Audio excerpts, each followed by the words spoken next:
What if Iran discovered that it doesn't need to destroy America's most advanced air defense systems to create a serious problem? It only needs to make those systems work harder, fire more interceptors, and defend more targets at the same time.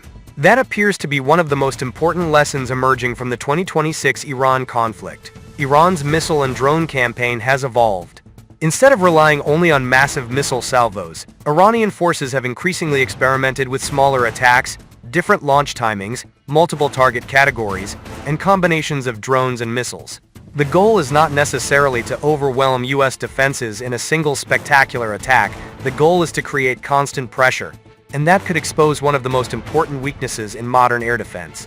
Even the world's most advanced defensive system has limited ammunition, limited attention, and limited time.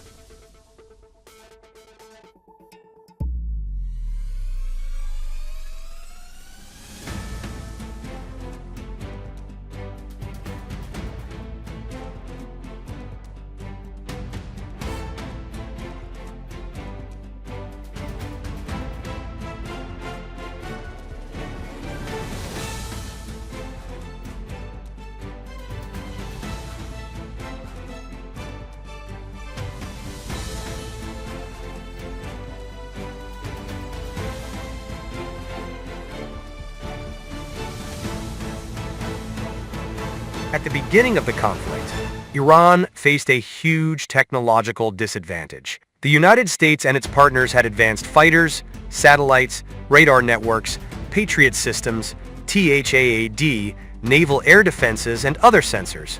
Iran could not realistically compete with American air power in a conventional fight, so Tehran relied on a different strategy: missiles, drones, mobility, dispersal, and persistence. Ukrainian military personnel told Defense One that Iranian tactics had changed significantly, with Iran moving away from enormous attacks towards smaller but more frequent strikes against a wider variety of targets. That change is important. A massive attack creates an obvious emergency, but repeated smaller attacks force defenders to remain alert for much longer. One attack may target a military base, another may target infrastructure, another may involve drones, and another may focus on a radar or communication system. Suddenly, the defender has to protect an enormous number of possible targets.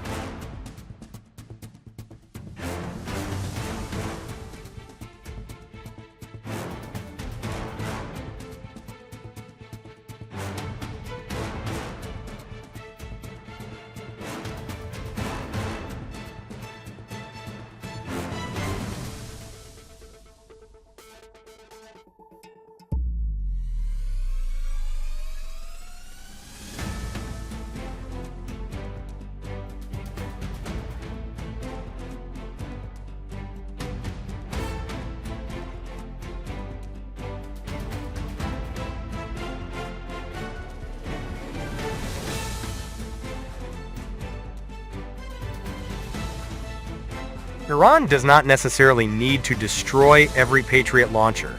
Instead, it can attempt to attack the network that makes those launchers effective.